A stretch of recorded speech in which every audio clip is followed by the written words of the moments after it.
Resmi Sehat. baca. Baik, kita akan melanjutkan materi yang selanjutnya yaitu tentang demokrasi terpimpin. Tapi sebelumnya mari kita bahas tentang materi sebelumnya yaitu demokrasi parlementer. Nah, kira-kira ada yang masih ingat nggak tentang demokrasi parlementer apa saja? Ada UD. UD, Sementara. UD, terus apa lagi? Pemilu.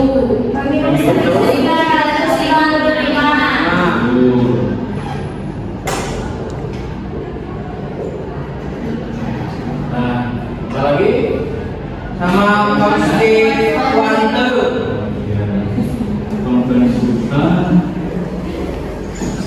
Konstitusi,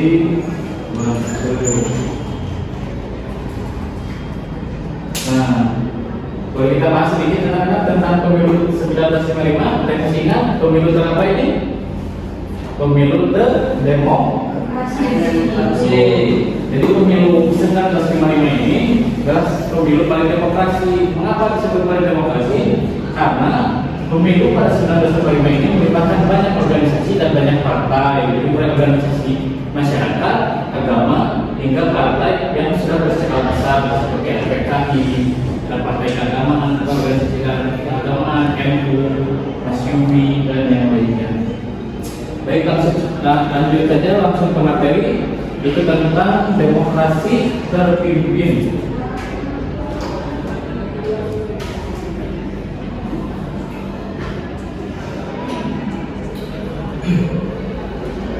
Ada yang pernah mendengar kira-kira tentang demokrasi terpimpin? Lupa. Ismin sudah pernah mendengar? Siti?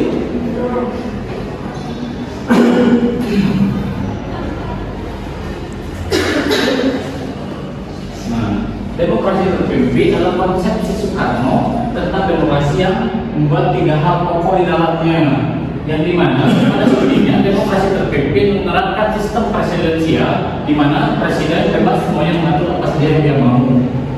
Seperti yang pertama dikeluarkan pada awal pembentukan demokrasi terpimpin itu Dekret Presiden 1959, di mana pada dekret itu keluar putusan tentang pelarangan partai Masyumi karena dianggap melakukan pemberontakan. Nah, yang selanjutnya ada perkembangannya. Seperti apa sih perkembangan tentang demokrasi terpimpin ini? Seperti yang kita tahu, demokrasi terpimpin dimulai sejak 1959 dan berakhir sampai 1966. Yang dimana demokrasi ini demokrasi yang agak kacau kalau saya bilang. Mengapa demikian? Karena Soekarno dengan leluasa mengatur segala konstitusi atau hukum-hukum yang ada untuk menguasai negara. Tapi memang niatnya sih baik sekarang presiden kita untuk menjaga kestabilan negara. Boleh ikut anak-anak? Nah, ada sistem pemerintahan yang khas dari demokrasi terpimpin ini, yaitu pemusatan kekuasaan, di mana kebijakan terfokus pada satu presiden, pada satu pemimpin itu presiden, atau yang bisa disebut pemimpin besar revolusi.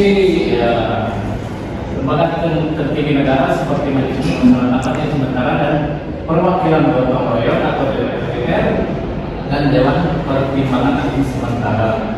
Kalau kita situasikan, Dewan Pertimbangan Agung Sementara ini bisa disebut Mahkamah Agung atau seperti yang namanya dibahas sekarang seperti dalam seperti itu. Pengaruh ideologi sistem ini berlandaskan pada pemahaman kenyataan yang dipimpin oleh hikmat kebijakan dalam permusyawaratan dan prinsip Nasakom. Jadi pada demokrasi terpimpin ini berlaku ideologi Nasakom, nasionalis, komunis, dan agamis, di mana Soekarno mencoba menyatukan ketiga ideologi besar ini untuk menarik suara dari luar, karena dia itu berkeinginan menjadi tokoh dunia seperti itu. Ada yang tahu ideologi Soekarno itu apa? Yang dia temui ketika menemui petani di Sukabumi? Kira-kira pernah mendengar tentang Marahai itu? Apalagi Pak? Dismiss? Kenapa ini bajunya beda sih? Karena bajunya basah. Jadi ideologi Marahai itu ideologi yang dianut oleh Soekarno, di mana pada waktu itu dia sedang berjalan kaki menemui seorang petani dan dia ingin mengetahui tentang kehidupan rakyat kecil. Muncullah ideologi Marahaianisme. Selanjutnya, nah Anda akhir dari demokrasi terpimpin.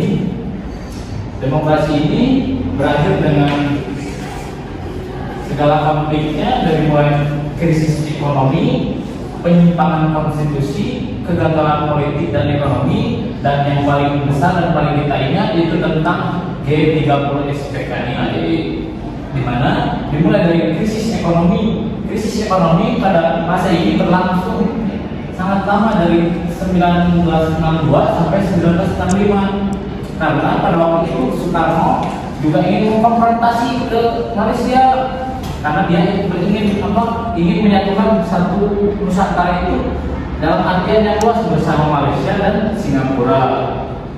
Pada saat melakukan konfrontasi dengan Malaysia, dia tidak sadar bahwa di dalam negaranya itu sendiri itu ada semacam monarki, yang dimana PKI perlahan-lahan ingin merebut kekuasaan secara keseluruhan untuk menguasai negara ini.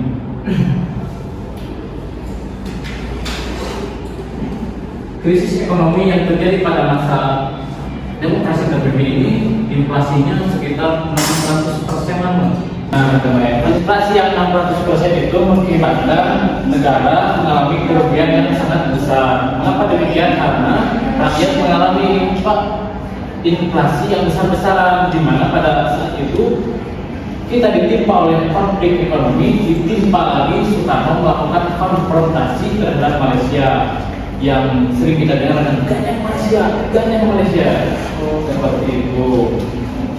Sampai di sini kira-kira ada yang ditanyakan? Silakan, bila ingin ada yang belum paham. Paling sama Pak satu Pak. Ya, silakan. Belum paham yang Marahai itu seperti apa Pak isinya? Marahai Ideologi yang seperti itu.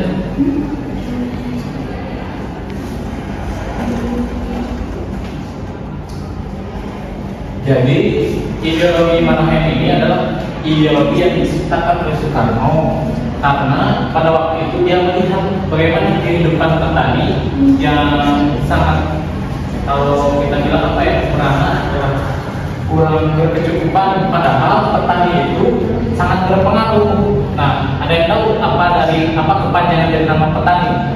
Petani itu singkatan supaya petani itu penyangga tantangan Indonesia, dan negara Indonesia.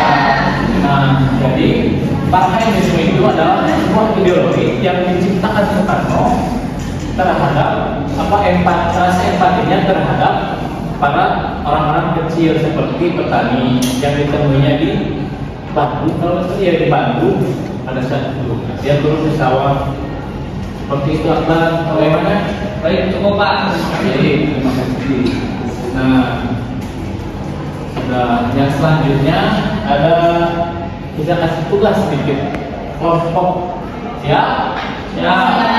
Saya kirim ya PPT-nya di WA. Pada bawa HP ini? Nah, saya sudah kirim. Tugasnya kalian teliti permasalahan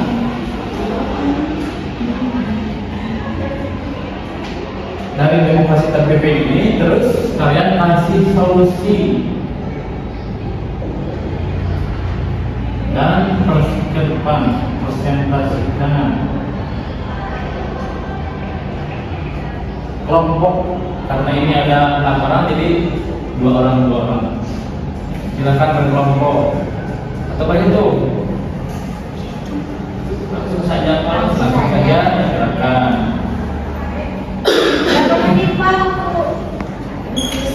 Waktu pengerjaannya 5 menit. Waktu pengerjaan 5 menit ya, cukup. Ada bawa handphone kan? Silakan kerjakan, dimulai dari sekarang.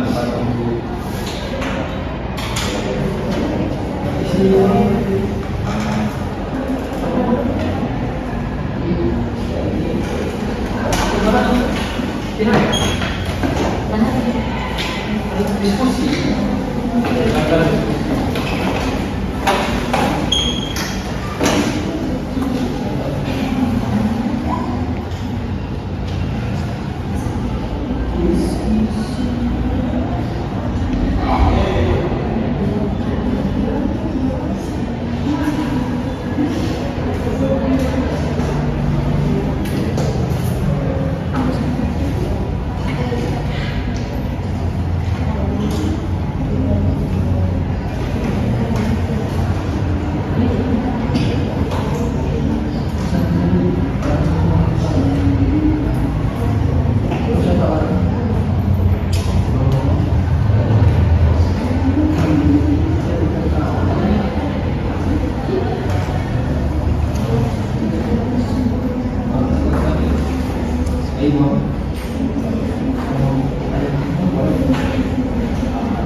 Kalau sudah bisa langsung presentasi.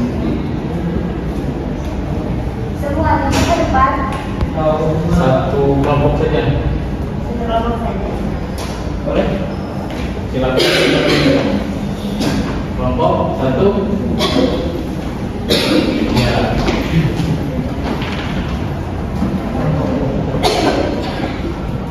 Baik, assalamualaikum warahmatullahi wabarakatuh. Waalaikumsalam warahmatullahi wabarakatuh. Perkenalkan, kami dari kelompok 1 akan mempresentasikan hasil diskusi kami.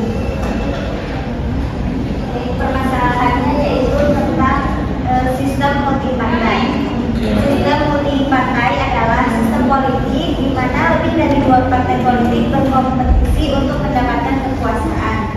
Meskipun sistem ini memberikan lebih banyak pilihan kepada pemilih, ia juga memiliki tantangan tertentu. Berikut adalah beberapa solusi yang dapat dipertimbangkan untuk mengatasi masalah dalam sistem multipartai. Yang pertama itu adalah penyederhanaan sistem pemilu. Nah, dalam sistem multipartai seringkali terjadi fragmentasi politik. Salah satu solusinya adalah menyederhanakan sistem pemilu melalui penerapan sistem pemilu yang lebih mendukung stabilitas, seperti sistem pemilu proporsional dengan ambang batas maksimal atau threshold yang tinggi, yang dapat mencegah partai-partai kecil yang tidak memiliki basis kuat untuk menguasai posisi kekuasaan secara signifikan. Nah, yang kedua itu ada koalisi yang kuat. Agar pemerintahan dapat stabil, partai-partai yang memiliki kesamaan ideologi atau tujuan politik bisa membentuk koalisi.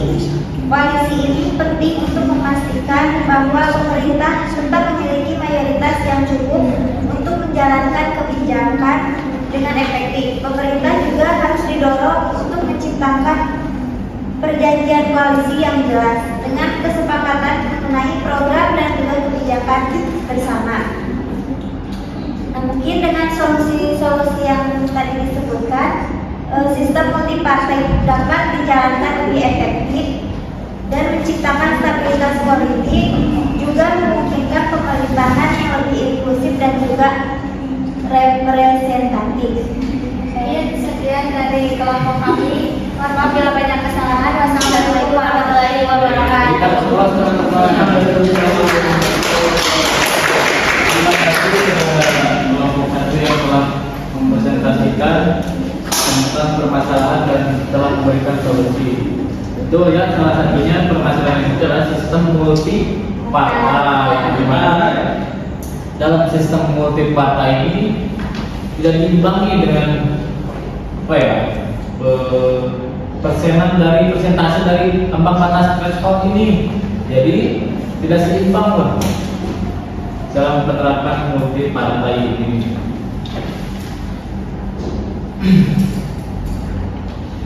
Dikarenakan materi sudah berakhir dan sudah sampai pada akhir waktu, kira-kira masih ada yang ingin ditanyakan? Sudah? Cukup? Baik, kita tutup pertemuan kali ini dengan ucapan hamdalah bersama-sama. Alhamdulillahirobbilalamin. sampai bertemu minggu depan. Wassalamualaikum warahmatullahi wabarakatuh. Waalaikumsalam warahmatullahi wabarakatuh.